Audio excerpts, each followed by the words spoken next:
But I think at the end of the day, I grew the business by having just genuine relationships with people. Right. Yes, I hustle. Sure. But it wasn't like the form of online leads Right. or door knocking or anything like that. But it was really through cultivating and nurturing relationships with others and just like showing them that I value our friendship and I want to help. I'm Rhett. And I'm Brandon. And we're the House Dads because we're dads who sell houses. But we're also husbands, business owners, sports freaks, Christians, friends, marketing nerds, TV show bingers, and so many more things. Like so many of you, we're just trying to do it all, and we're trying to do it well. And that's what we're here to talk about. Hey everybody, welcome to episode 3 of House Dads. We're glad that you're here. Know that your time is valuable, and so we can't appreciate it enough that you are here and with us. And if you've been with us through this long, through episode 1 and episode 2, this is what you've all waited for, all about Rhett. Oh my gosh. I know, it's going to be a great one. I'm super excited to dive into a little bit about your story.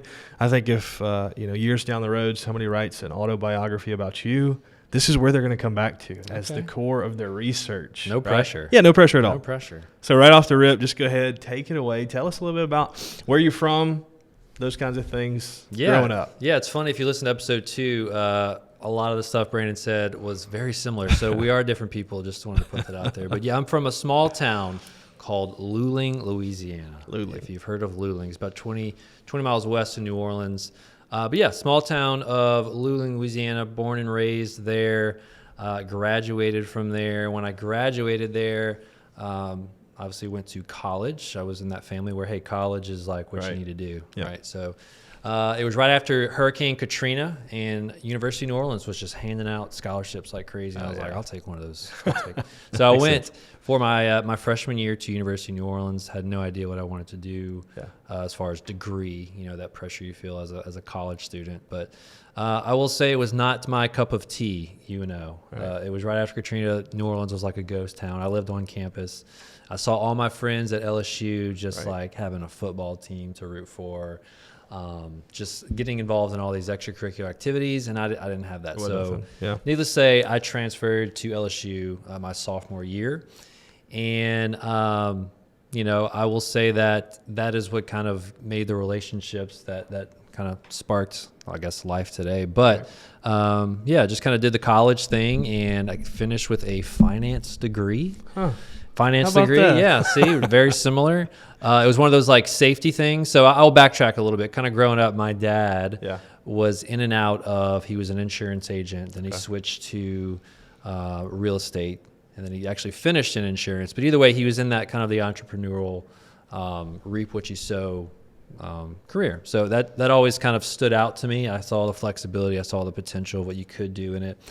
So in high school, I was the type that I never had like the subway job or like the hourly pay. I had like 5 or 6 grass cuttings that I did, like lawns that I just kept up with. Made about $100 a week, and I was like high rolling in high school. Like that's enough to pay your gas. Put gas in the tank of your Honda Civic, right? So yes, had a Honda Civic with Euro lights. But either way, so I always had that kind of entrepreneur itch, and even through college, I had a lawn business. My buddy of mine, we kind of tag teamed. We had, I think it was up to like 30 or 40 yards that we would keep up with. So always had that just like reap what you sow mentality. And so going through college, I never really quite had the desire to do the whole give people my resume, the workforce type of thing. I always kind of had in my head, I'm going to do real estate, just because that was what my dad did, and it looked more attractive than insurance. So right out of college, got my real estate license, just right out the bat, and about 5 or 6 months in, no money. How about that? No money. So it wasn't as easy as you think. I didn't make too much money, and I was like, well, dang, I need to make a living, So this is kind of where that crisis in my head started of maybe I need to do something else. So I actually ended up working with my father-in-law, and he owns a couple of ServPro franchises. Gotcha. If you're not familiar with that, it's fire and water mitigation, but it's a lot of manual labor. Sponsor us. Yeah, sponsor please, Mr. Jeff. Shout out. So I did that. I still had my real estate license, but I was working, the full-time job there. I was on call. It was very miserable. It was like definitely you never know what to expect the next day type of job, but it was a sweat job. Like Yeah. it just, and part of me is like, man, I have a finance degree. Like I shouldn't be doing this, Yeah. you know? Yeah. So for about a year and a half, man, I had my real estate license, and I'd help the occasional person that approached me, friends mainly, and served pro and kept a few yards, maybe a dozen or so yards. So I was doing those three things for about a year and a half. Yeah. And it was, it was just such long days. And there came to a point where like, look, I have a finance degree. Right. Let me use it. And so I applied to banks. Yeah. I was like, let me be a personal banker. I don't know. So I'm going to apply to Chase Bank and Regions. And long story short, never got a call back. It's what stinks is like when you do the entrepreneurial route, you don't really have a beefy resume. Right. You don't really have a lot of like Anything. track records. Can't even put Subway on there. Yeah, exactly. I'm the one who you call for a reference. Right. So yeah, never got a call back. And I think that right there is what sparked, all right, if no one's going to give me a chance, then I'm going to do it myself and make a way. So that's what kind of gave me the itch to just go into real estate.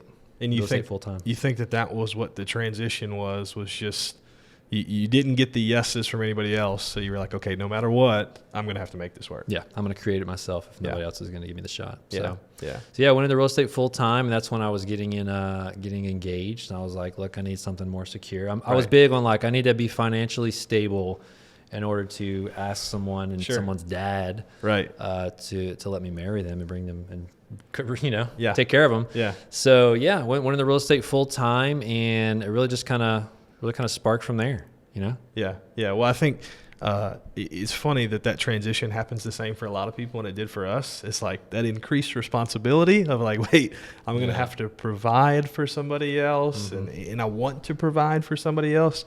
That increased responsibility kind of takes things up a notch. It was a motivator for sure. Yeah, for sure. So, I mean, you and I have gotten to know each other over the years and things like that. But even looking from afar, I'm such a fan of your business, and I've always said, like, if I wasn't in real estate, between you and a couple other people, it's like, man, I'm using you just because I admire your business and what you do. And so, take me a little bit from like when you decided to go full time, hop in and really commit. Like, what's your career trajectory? What things have you done? And walk me through that and how it started and whatnot. So yeah, again, I had my license for about a year and a half before going back full time. So during that time, I wasn't, quiet by any means. I was still kind of advertising. I'm in real estate. So I was still gaining some credibility from people, gaining the trust of people, and I was helping some. And then that's when occasional referral would come. Yeah. And I realized when I went all in, I will say when I went all in, there was definitely some like days where you're like, what am I supposed to be doing? I don't know what to do. I understand that. I went solo. I didn't join a team or anything. And the brokerage I was at had some good training, but I still had this like independent mindset of like, I can do it on my own kind of thing, which can come back to bite you in the butt later. So, but I think at the end of the day, I grew the business by having just genuine relationships with people, right? I was not the type that, yes, I hustle, and grind, whatever you want to call the word, but it wasn't like the form of online leads or door knocking or anything like that. It was a very slow and steady, and there's often a little insecurity there of like I've seen people get success quicker, really quick. Yeah, so I didn't really hit the ground running. Granted, I was proud because anything was more than the year before. Exactly. But it was really through cultivating and nurturing relationships with others, and just like showing them that I value our friendship and I want to help. I don't necessarily want anything from you. Right. But yeah, I grew it from that, and obviously, and you'll get to know through other episodes but social media was a really big thing for me. Marketing is one of my absolute favorite things to do, and just the creative elements of it, and just being able to express yourself through different things. That social media played a big part. Talking to other realtors that were in the real estate before real estate, man, what a miserable I couldn't imagine. I couldn't imagine like before electronic signatures. Seriously. So having to like literally get face to face with people or call, which you should still do by any means, but social media was absolutely a catalyst for me to help me grow my business. And but yeah, every year was just kind of like the continuous nurturing of the relationships. And once those like referrals, those repeats start coming, I think that's kind of like a sign of, all right, this thing's really taken off. Yeah. Well, I've kind of watched that from afar, but even like to this present day, like you've gone through that evolution, you've done an incredible job creating and cultivating those relationships yourself. But now tell us a little bit about kind of, what your business looks like, your structure looks like, and things like that. Absolutely. So every year is kind of organically grown from the year before. And I've always been a solo agent. And then there was like probably year 8 or 9. So I've been in real estate 12 years, counting this year. So there started to become the itch of like, all right, I'm doing well, but it feels a little lonely. Right. Feels like I'm being a little selfish because, as you start succeeding, you get more and more people reaching out of like, hey, I'd love to get coffee and pick your brain. In my head, I was thinking, you're my competition. Like, why would I give you any sort of insight of what I'm doing? Right. And then after a while, you start to realize, all right, that's selfish. Yeah. There's plenty of, everyone's can get a piece of the pie. There's so much business out there. How can I use the gifts that God's given me to help others succeed? Because the beauty of real estate, everyone starts at the same baseline, right? You can start and you can grow to however much you want, but everyone deserves that shot. Right. I think in my head, I get a little frustrated because real estate is oftentimes like a fallback plan for people. Yeah. I got my real estate license right out the gate. Yeah. So there's often people who chase a dream or chase something else that doesn't work, and they're like, I'll just get my real estate license. Hey, Rhett, can you meet and tell me how to, like, it's just like, all right, it's kind of a kick in the pants to hear that. I might as well fall back and just become a realtor like you. It's easy. Just like you devoted your life to that. Exactly. They don't see the grind and the hustle beforehand, right. the struggles. So, right. But either way, I kind of had my mindset shifted to, all right, I want to continue doing this and help others along the way. Yeah. And so right now, I started slow. One of my favorite quotes, I don't know if you ever heard it, I think it's by Napoleon Bonaparte. If you Google it, you'll probably get some different opinions. Whatever.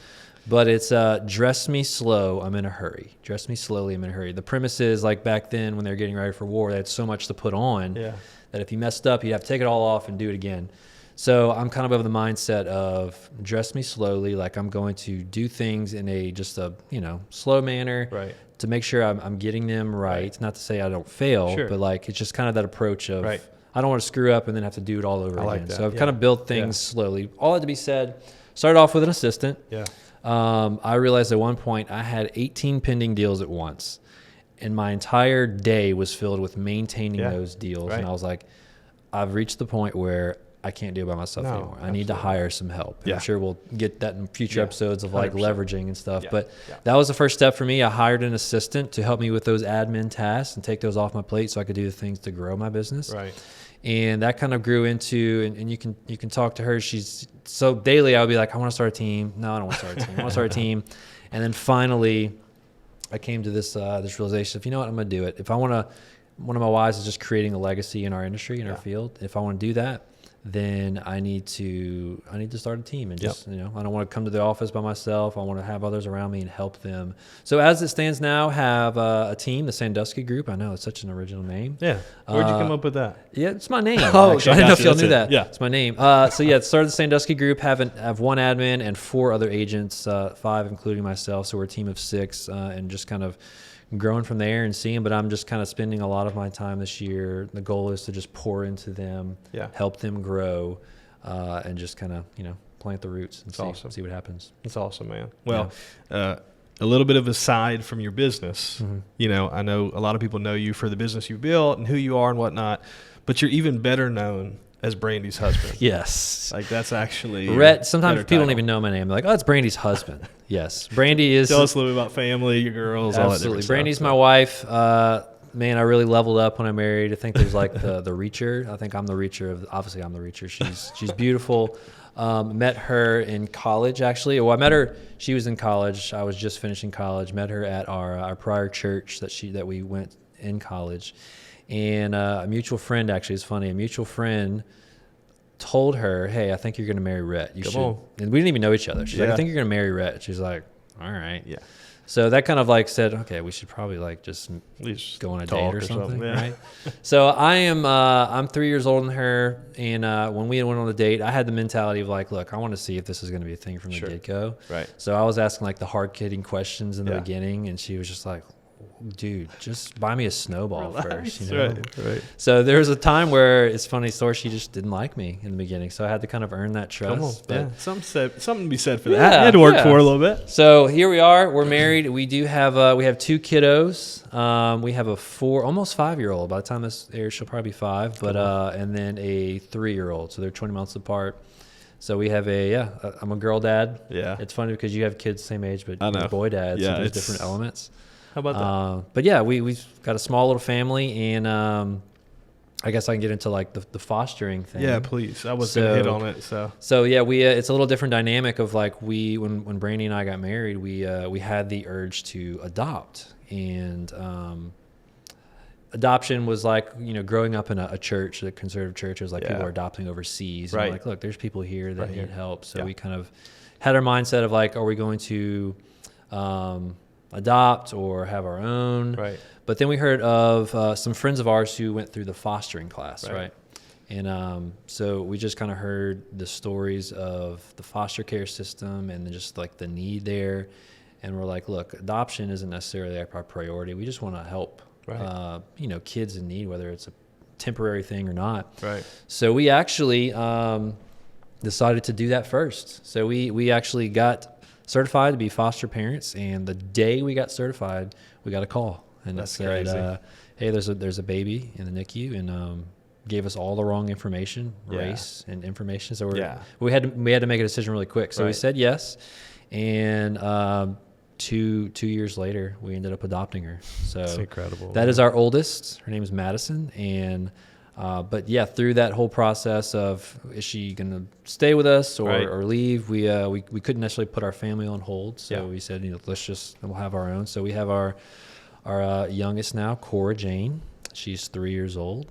But yeah, so we're growing the family, and we are officially like kind of opening the house back up for foster care. That's awesome. So whatever calls we get, we'll just kind of take it case by case. But yeah, it's so admirable, and I think it's something awesome that you and Brandy did. And I think about just all the other stories that you've heard of people fostering and adopting and things like that, and how difficult it can be to just go through the highs and the lows. And so it's just incredible to hear how your family is. It's a journey. What's really been cool is like we've been pretty open about like our journey through, which again, social media. It's not all bad, but through that, people have noticed, and they've even done it themselves, whether it's through CASA or just volunteering more or becoming foster parents. So it's been really cool to like, hey, this is bigger than us. So we have a voice to be able to have that thing be a real. Yeah, I love that. Well, so let's talk about what's like. I don't want to put a time frame on it, but like, what's the next 10 years look like, or what's the future look like for your business, for your family? Like, what's this next season of life? Your focus. For sure. So I think I do lack a little clarity in there. I have a habit of like not looking past like a certain point. So it is scary to think about, which is good and bad. Yeah. But for the future, I'm always back and forth on our team. Like, do I want to grow it? Do I want to keep it kind of tight knit? Right. And I think what I usually land on is that like the impact that I want to make, the bigger the impact I want to make, probably have to grow the team. Right. So that is a goal of mine this year, is to grow the team. And just to kind of go through the growing pains of what that looks like to grow, because we want to have a big impact on it, and just kind of like pour into more people. Right. So not necessarily, this is the first year where I set a goal where I'm not trying to exceed the year before in volume and transactions. I just I'm at a comfortable spot. Yeah. I want to maintain, but I want to help the others around me grow. Right. So team-wise and business-wise, I think there's always like new opportunities that can present themselves, and kind of taking it a year at a time. But as far as family, we're trying to grow the family, and whether it's foster care or biological, it's like we're just seeing a real cool thing happen through the voice, and just so growth, I guess, is the key word there. Yeah.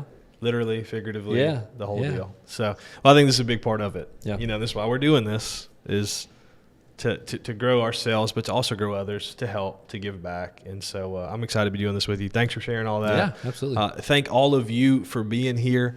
We're excited about this, and I know these last 2 episodes is talking about just us. Just wanted to give some credibility, kind of a little bit about our story, who we are.